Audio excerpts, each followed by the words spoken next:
जय श्री राधे, जय श्री कृष्ण। ओम नमो नारायण।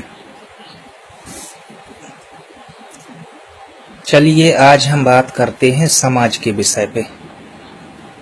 गोसाई समाज या गोस्वामी समाज।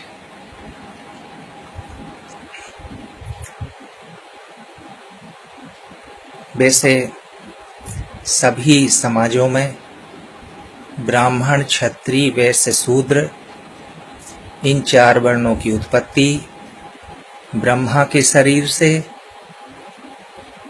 हुई। उसी प्रकार से सन्यासी का पांचवा वर्ण जो है वो भगवान शिव के पूर्व मुख से और ऊपर जो ऊर्ध्व मुख है उससे उनकी सन्यासियों की उत्पत्ति हुई। 10 नाम सन्यासी बोले जाते हैं। पुरी, गिरी, भारती, वन, अरण्य, पर्वत, सागर, तीर्थ, आश्रम, सरस्वती। 10 नामी गोसाई बोले जाते हैं। इनका पांचवा वर्ण अलग है। इनकी उत्पत्ति भगवान शिव से है। उसी 10 नाम गोसाइयों में मेरी भी उत्पत्ति है। पुरियों के यहाँ पूर्व मुख से गृहस्थ गोसाई की उत्पत्ति और ऊर्ध्व मुख से जो ऊपर की तरह है व्रत गोसाई की उत्पत्ति। इसलिए गृहस्थ और व्रत दोनों भगवान शिव के शरीर से उत्पन्न हुए हैं। अब जैसे ब्राह्मण मुख से ब्रह्मा जी के, क्षत्रिय बाहुओं से, वैश्य उदर माने पेट से और शूद्र पैरों से उत्पन्न हुआ है, इसी प्रकार से ये 10 कुरियां भी हमारी भगवान शिव के इसी तरह शरीर से कहां से उत्पन्न हुई हैं, सुनिए। ब्रह्मम रंध्रु पुरी चेब, ये ब्रह्म है। यहां से पुरी की उत्पत्ति है सबसे ऊपर। ललाट चेब भारती, यहां से भारती की उत्पत्ति है। ललाट चेब भारती, नासाग्रे सरस्वती चेब, नासिका से सरस्वती की उत्पत्ति है। बाहुम चा गिरी पर्वता, गिरी और पर्वत जो हैं वो भगवान शिव के बाहुओं से प्रकट हुए हैं। बुद्धि सतु सागरा प्रोक्त है, बुद्धि से सागर। बना राण्यो च जंग के, वन और अरण्य ये 2 गोसाई जांग से उत्पन्न हुए हैं। और पादो तीर्थाश्रम चैब, तीर्थाश्रम, तीर्थ और आश्रम ये पैरों से उत्पन्न हुए हैं। नाभंती मन वैसद है। अघ तस्य चाख्यान श्रुत पर्वता भजे वन्य, रण्यो भारती च ग्रीष्च पुरिस रेव बच।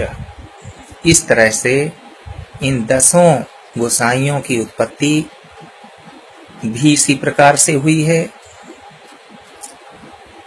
गृहस्थ हो या व्रत हो, दोनों की महानता, दोनों की महत्ता एक ही है। गृहस्थ हो या व्रत हो, दोनों के संस्कार लगभग एक है। अंत समय पर लोग पूछ लेते हैं या कहते हैं, या कुछ गोसाइयों को मैंने कहते सुना है कि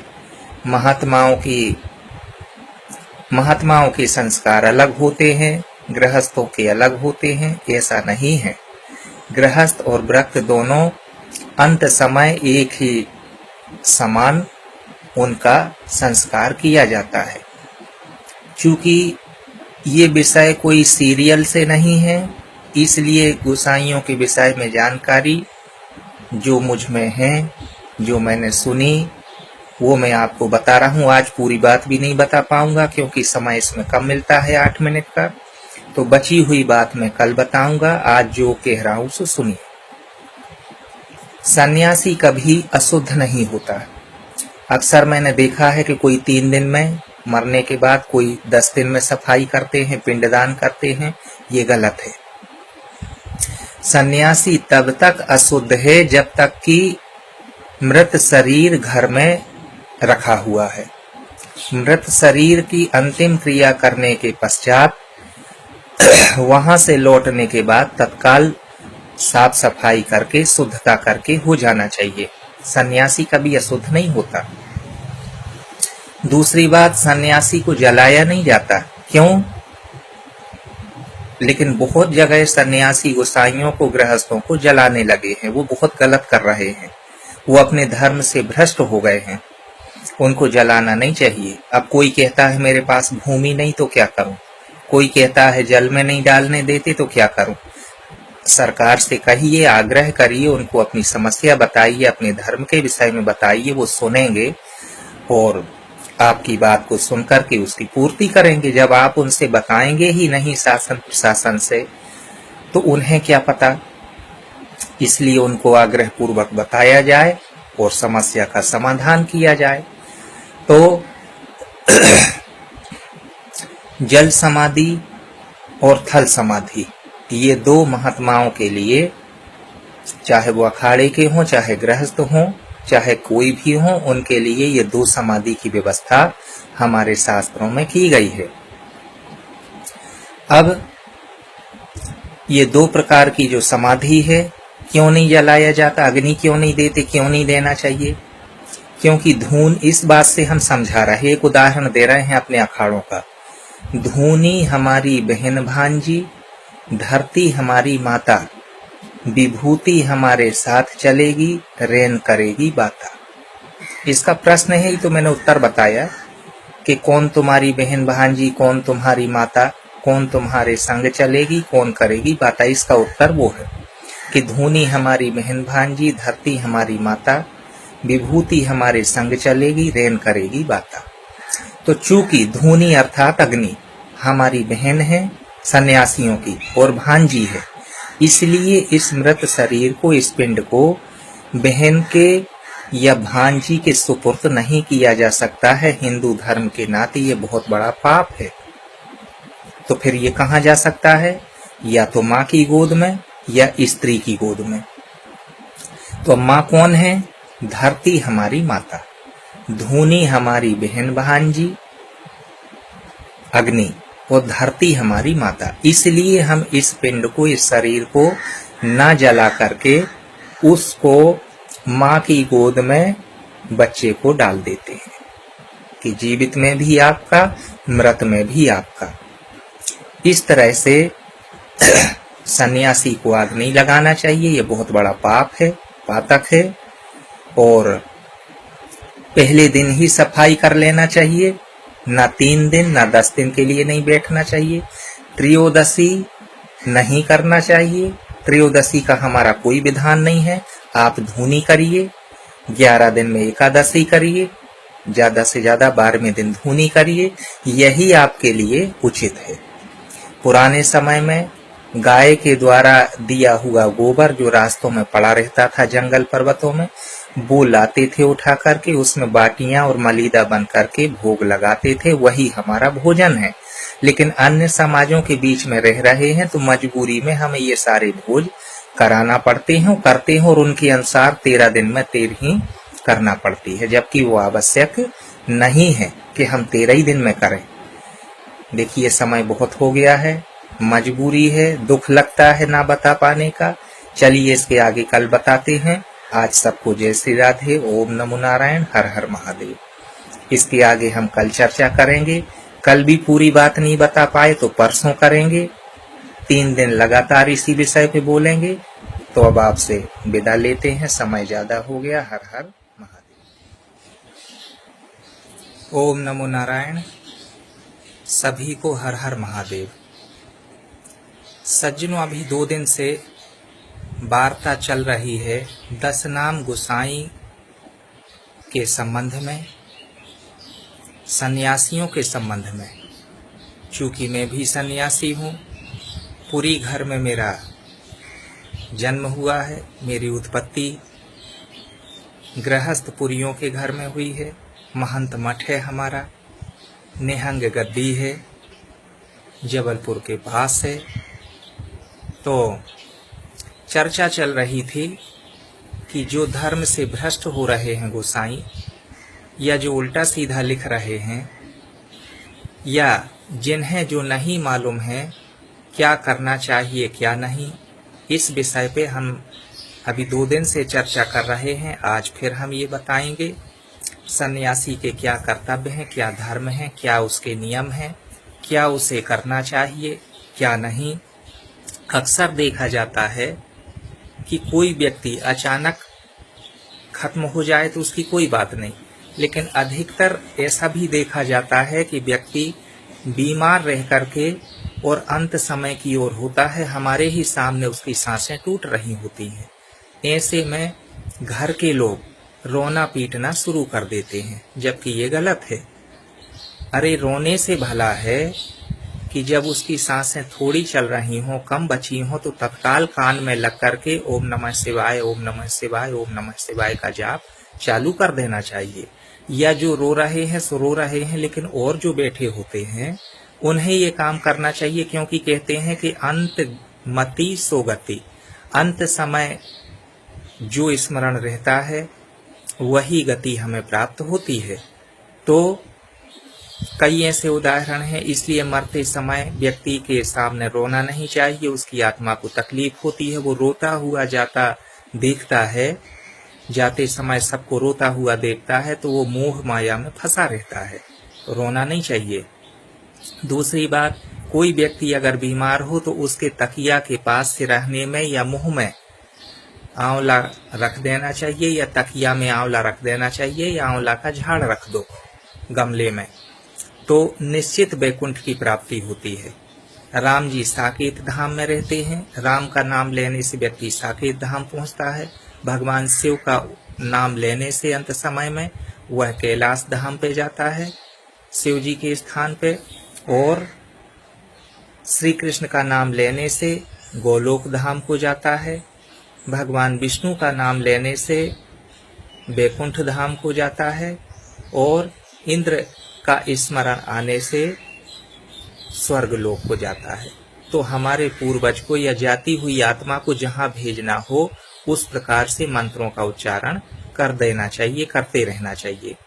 अक्सर मैंने देखा है कि अंत समय पे व्यक्ति नजदीक होता है और बीमार हो तो पहले ही से रख दो ताकि ये समस्या ना आवे। तो रोना पीटना नहीं चाहिए। यदि व्यक्ति मर ही जाता है तो जब तक मुर्दा रखा हुआ है तब तक संगीत के साथ कीर्तन करो, क्योंकि उसकी आत्मा वहीं आसपास रहती है उस समय, और कीर्तन करने से उसको सुख मिलता है, शांति मिलती है, और कीर्तन करते हुए ही समाधि स्थल तक ले जाना चाहिए।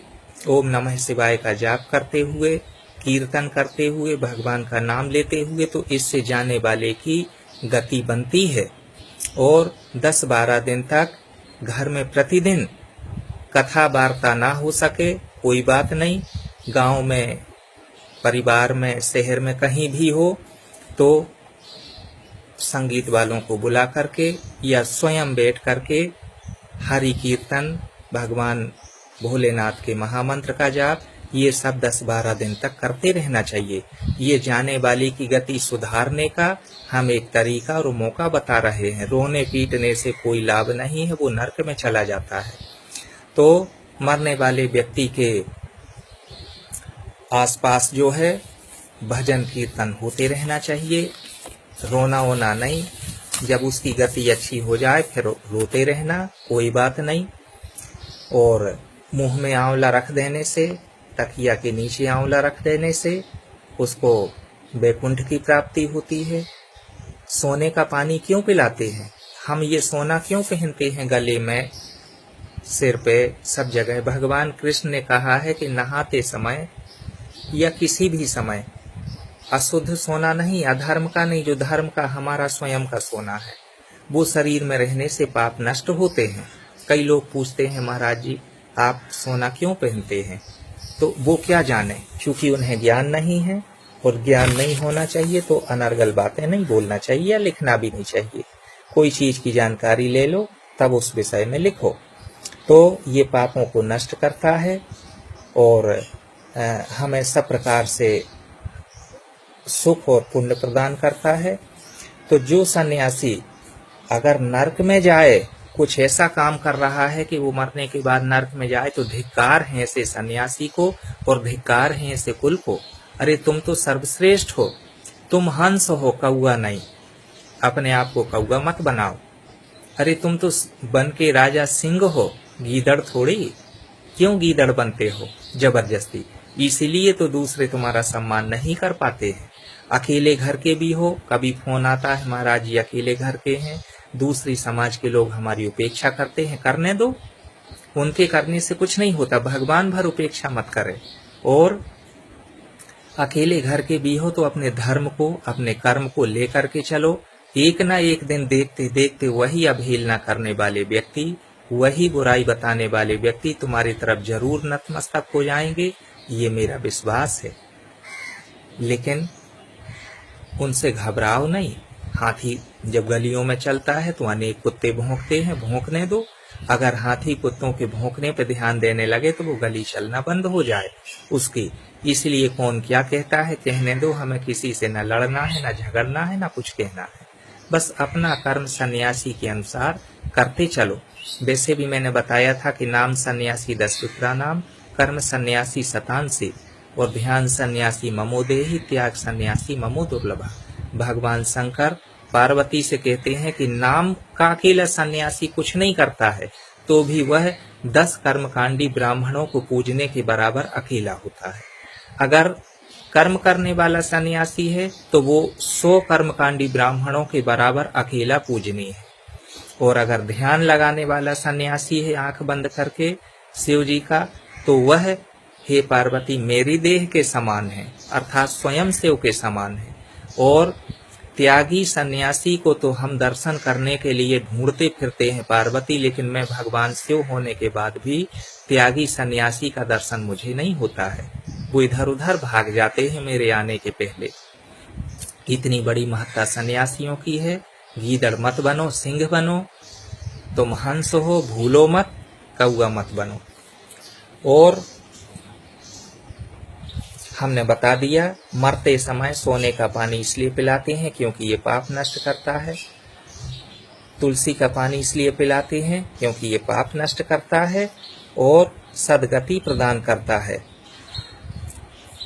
कोई भी हो, कैसा भी हो, एक दूसरे को देख करके कभी जलो मत। अपने समाज की उन्नति करो, बड़ाई करो, बुराई मत करो। आपस में बुराई भी है तो अपने अंदर रखो, लेकिन दूसरों के सामने कभी बुराई नहीं करना चाहिए। हैं तो रो करके जाने वाली आत्मा को व्यर्थ दुखी मत करो, उसको तकलीफ होती है, नरकों में जाना पड़ता। अंत समय उसकी गति बनाओ और जिसकी सामर्थ्य है तो उसके मृत्यु के पश्चात कथा वार्ता कराओ। हैं जनेऊ कई लोगों को मैंने पहनते देखा है, तो जनेऊ पहनना है तो रुद्राक्ष का पहनो। कई लोग चोटी रखाए देखा है, चोटी मत रखाओ, ये हमारे धर्म की नहीं है चोटी, इसको काट डालो। और जनेऊ पहनना है तो रुद्राक्ष के छोटे दानों के जनेऊ बना के पहनो, धागे वाले नहीं हैं। और चोटी मत रखाओ। इस प्रकार से ऐसे कोई काम नहीं करना चाहिए। कई लोग पंडित अमुक पुरी या भारती लिखकर भेजते हैं, पंडित शब्द हटा दो अपने नाम के आगे से, कुमार, दास, पंडित इत्यादि ये सारे हटा दो। मैंने कल बता दिया, इसके बाद भी अभी लिखा आता है, मैं देखता हूँ, मुझे दुख होता है। समय हो गया है, कल अगर संभव हुआ तो फिर गोसाइयों के विषय में बात करूंगा। तब तक के लिए सबको जय श्री राधे, जय श्री कृष्ण, हर हर महादेव, ओम नमः शिवाय।